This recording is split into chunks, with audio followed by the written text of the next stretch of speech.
राधे राधे। आप सभी का मेरे चैनल पर स्वागत है। तो आज हम आपको सुनाएंगे भगवान श्री कृष्ण के जन्म की पौराणिक कथा। द्वापर युग में भोजवंशी राजा उग्रसेन मथुरा में राज करते थे। उनके आतताई पुत्र कंस ने उन्हें गद्दी से उतार दिया और स्वयं मथुरा का राजा बन बैठा।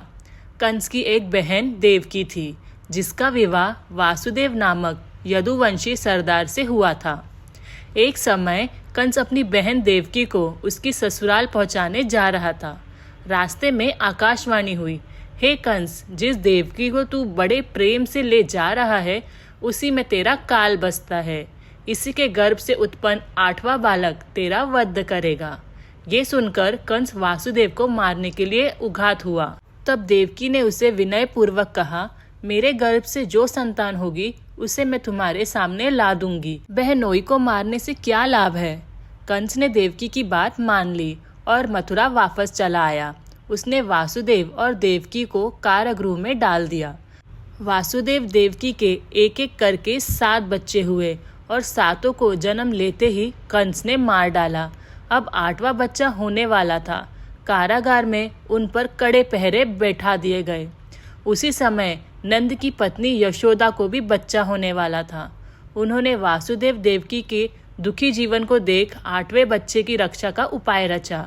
जिस समय वासुदेव देवकी को पुत्र पैदा हुआ, उसी समय संयोग से यशोदा के गर्भ से एक कन्या का जन्म हुआ, जो और कुछ नहीं सिर्फ माया थी।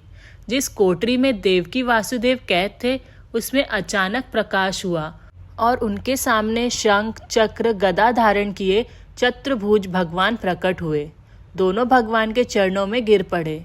तब भगवान ने उनसे कहा, अब मैं पुनः नवजात शिशु का रूप धारण कर लेता हूँ। तुम मुझे इसी समय अपने मित्र नंद जी के घर वृंदावन में भेजाओ और उनके यहाँ जो कन्या जन्मी है उसे लेकर कंस के हवाले कर दो।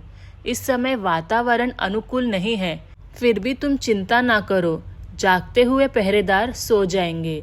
कारागृह के फाटक अपने आप खुल जाएंगे और उफनती अथाह यमुना तुमको पार जाने का मार्ग दे देगी।